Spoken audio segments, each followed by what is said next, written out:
Project to the test today. The $2 million in repairs worth the cost when it comes to the Mirage Drainage Channel. And for the second day in a row, lightning strikes at Rocky Mountain National Park, killing one and injuring others. Heavy rain continues, especially in the southeastern part of the state, especially in La Junta. We'll have all the details and all those radar pictures coming up. Thanks for joining us for News Channel 13 at 10 o'clock. I'm Katie Lang. Jonathan has the night off.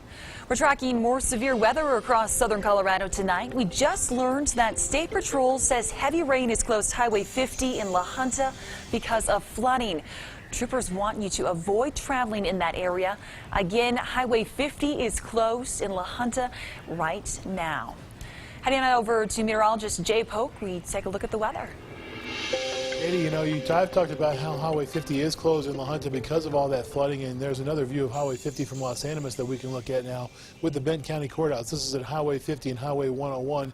It hasn't rained quite as heavily in Los Animas as it has in La Junta, but it's still a very rough situation, a very rough go along Highway 50 tonight. All the way from Pueblo to the Kansas line, we have also had some issues along Highway 50 in places like Fowler earlier on this evening as well. Winds are to the west at 16 miles per hour, so that tells you that the showers and storms are not far away. Temperatures have dropped off to 66 degrees after sitting in the middle 90s this afternoon. A lot of heat and, of course, lots of moisture this time of the year with the monsoon has allowed for all these heavy thunderstorms to develop. Here's La Junta. This current situation in U has the heaviest thunderstorms off to the north of town, and now we're seeing some heavy activity in the Lamar area as well. Put the watches and warnings boxes on there. This, of course, is a flash flood warning. We've been talking about these during the evening newscast, and here it is over portions of southeastern Colorado around La Junta. There's also a flash flood warning that goes until 11:15 tonight for portions of southeastern El Paso, northeastern Pueblo County. That's because we've seen very heavy rain already this afternoon. We saw heavy rain yesterday. Now we're seeing another batch of heavy rain this evening. Zooming it out now to the full live HD Doppler radar and putting the maps into motion, you'll be able to see what's happened over the last 12 hours. You notice that there's lots of rain east of Interstate 25, and here's where it came from. It started off very quiet this morning, and then all of a sudden, boom, the big thunderstorms really began to rumble right around noon or 1 o'clock in the Springs, and they spread their way around the rest of the region as we're going through this evening. Here's the view from Fountain, Ceramic Landscape Materials camera, 70 degrees. Lots of rain out there, winds out of the north at 12. And as we look at our flash flood watch until midnight for all the areas highlighted in the light green color on your screen, we didn't include the southeastern plains. We just have a flash flood warning for you, again, until 11:30. Turn around, don't drown, get to higher ground. Best advice we can give you for a flash flood. Don't drive into water of any kind of depth. That's especially true in La Junta, especially important in La Junta along Highway 50 right now. As we go through our day planner for tomorrow, it's more of the same, with temperatures topping out in the lower to middle 80s and upper 70s, dropping back a bit with all those showers and storms. Complete details in that 7-day forecast coming up in just a couple minutes. Rain caused a small mudslide on Highway 24 west near Divide earlier today. CDOT says traffic had to be shifted to alternating lanes, but it was quickly moved off the road and all lanes opened up in about a half an hour. In Colorado Springs, a part of Austin Bluffs Parkway closed for several hours this afternoon. Police say heavy rain caused mud to fall on the road by where construction is going on. Workers moved the mud and the road was reopened around 5 o'clock. People in one Colorado Springs neighborhood used to worry about flooding on stormy days like today, but not anymore. The city recently completed nearly $2 million in repairs to a drainage channel. That channel is near Union in Lexington in the Briargate neighborhood.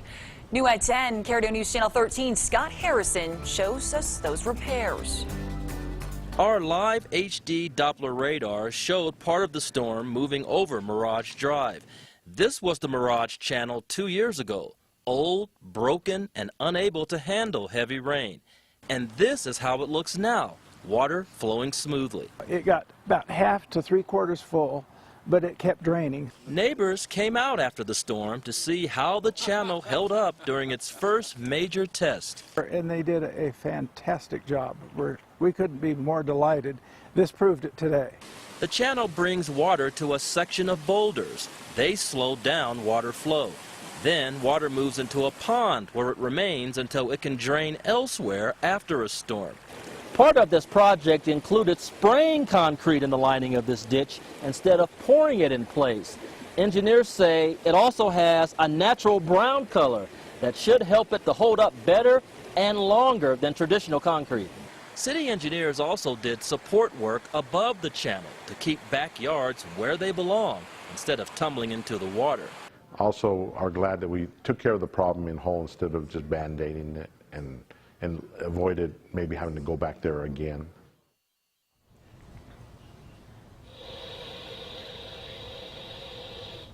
Now, the project took less than 2 years from design to completion. The city's getting a big thank you from the neighbors here.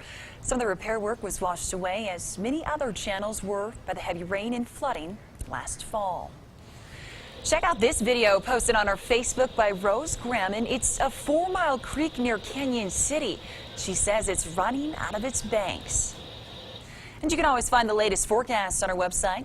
We are KRDO.com. You can also check out a slideshow featuring several pictures that viewers have sent in. New tonight at 10, lightning struck twice in Rocky Mountain National Park. Another person was killed by lightning there today. Our partners at 7 News in Denver report that 4 others were hurt.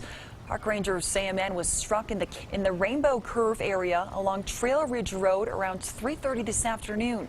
One person was killed by lightning in the park yesterday as well. Rangers say she was a 42-year-old woman from Ohio. She was the first person killed by lightning in Colorado this year.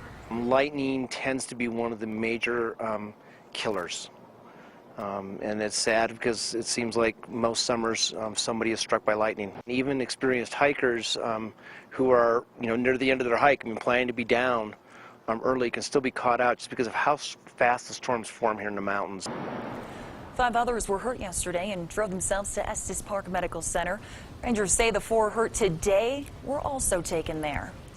For the second time in 2 days, a person died in the Arkansas River. The Chaffee County Sheriff's Office reports today's accident happened about 8 miles south of Buena Vista. Visitors say they saw a man having trouble with his kayak. They saw him heading ashore. And a short time later, that same man was found floating face down in the water behind his kayak. Right now, no word on exactly what happened to the victim. His name has not been released. A recall of El Paso County Sheriff Terry Makita will not be on the November ballot. The group looking to recall him worked for a month to get people to sign a recall petition. We learned today they technically had enough signatures, but KRDO News Channel 13's Eric Fink tells us why the group decided to not turn in the petition. Are we proud? Yes. Do we have any regrets? No. El Paso County Sheriff Terry Makita will not face a recall election this November. After weeks of getting citizens to step up and sign the petition, the people leading the effort to recall the sheriff say they collected more than the required 44,387 signatures from registered voters to put the recall on the ballot. But still, they didn't feel confident in their math. The committee says it wanted 50,000 plus signatures to move this recall effort forward. It got 48,000 plus.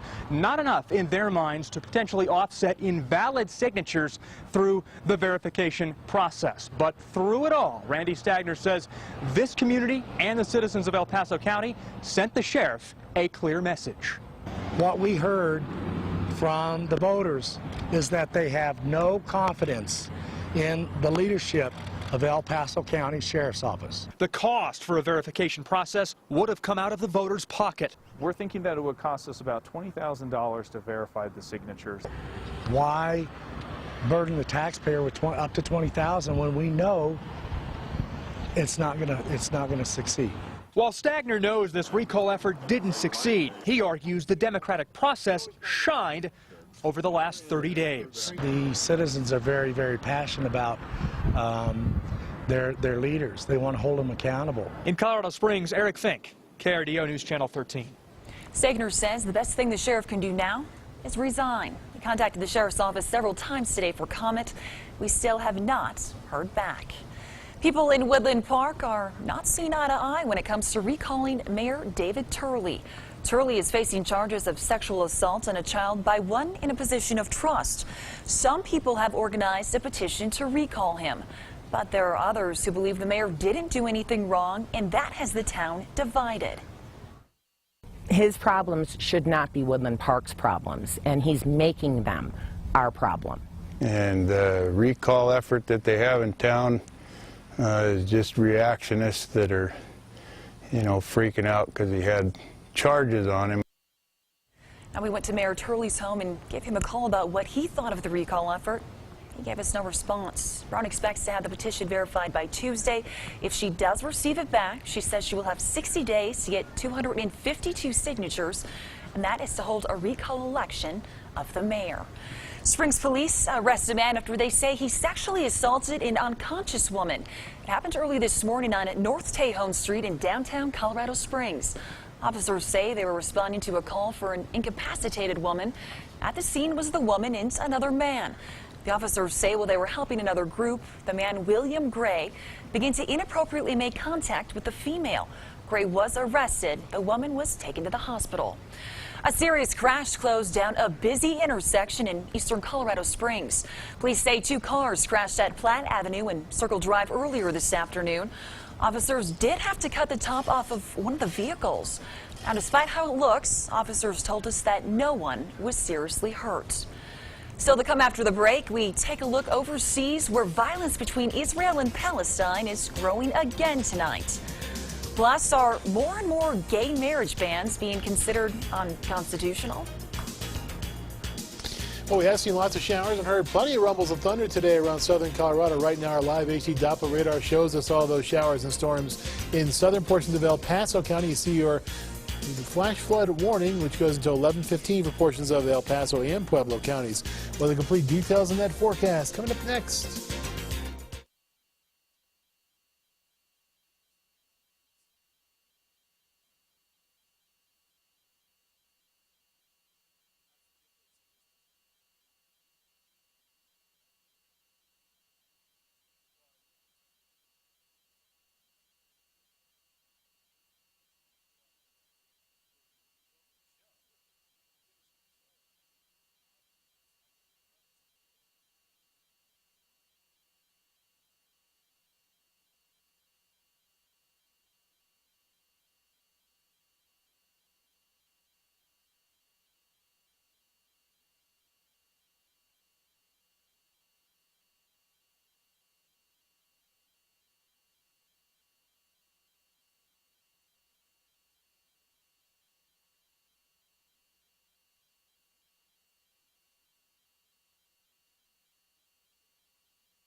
Temperatures that were sitting in the mid-90s this afternoon in the eastern plains have given way to readings that have dropped off by about 30 degrees. And all of that warm air and lots of moisture with the monsoon has allowed for some very strong thunderstorms to develop.